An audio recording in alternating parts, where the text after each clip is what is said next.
contribution of primary sector into GSDP were to be at the national level, when compared to the agriculture sector,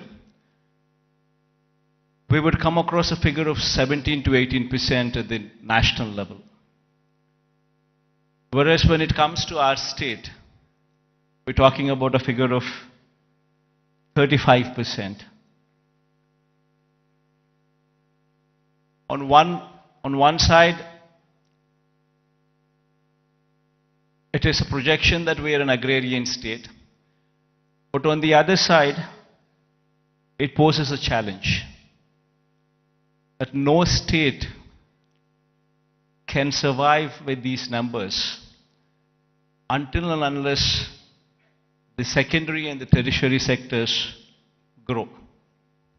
And the contribution of the primary sector at the agriculture sector comes down. That means the growth should take place in such a way that the secondary sector and the tertiary sector continues to grow in a much faster pace than the agriculture sector. Only then we would be in a position to address the challenges that are posed. Only then you would see better growth rates. Only then you would see a situation where you can talk about economic boost. In fact, so much so is the challenge posed by the bifurcation that in fact we have lost out on Hyderabad. Now why is it that Hyderabad is so very important to us? And why is it that we losing Hyderabad has an impact on the state? Every state, for it to progress, you need to have an economic engine. And that economic engine, for decades, to our erstwhile state, was Hyderabad. In fact, to give a perspective, the central government those days used the public sector as the main vehicle to stimulate economic growth. In fact, if we were to see the institutions such as IDPL, NMDC, NFC, IICT, and so forth, they were all set up in Hyderabad. Because of the fact that public sector undertakings, these huge investments, came up in Hyderabad, Hyderabad as an area grew beyond any other place in the state. That is the reason why, but once these kind of institutions come up, then automatically it leads to a transformation.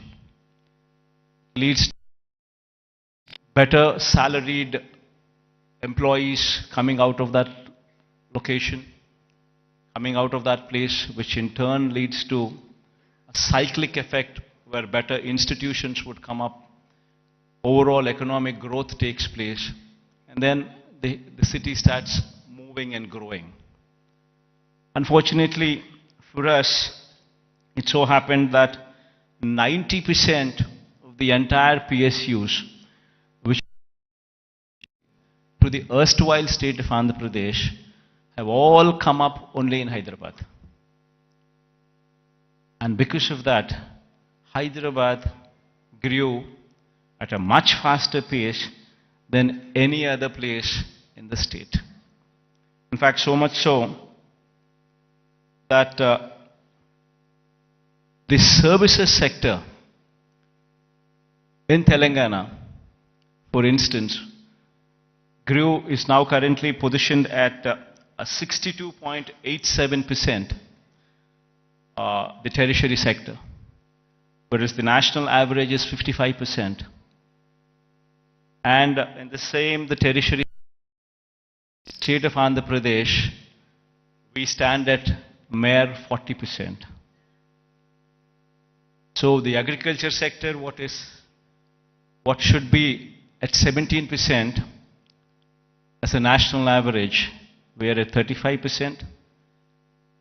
The services sector, which is the tertiary sector, which should have actually been at 55%, which is the national average.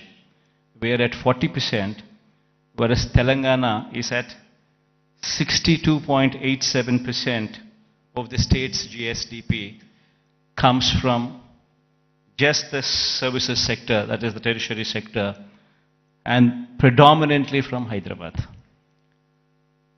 So until and unless you have a similar kind of situation, the Andhra Pradesh's economy, we will never see the services, the rise of the services sector. It's only the manufacturing sector that is, we are on par with the national average, which is 25%, which is the secondary sector. But there is a huge thrust that should be put in the tertiary sector, which should grow leaps and bounds, which is the services sector. And our dependence on agriculture gradually should come down, per se not meaning to say that the growth should come down. The growth in agriculture sector is per se not much. You do not see the kind of numbers what you see in the services sector.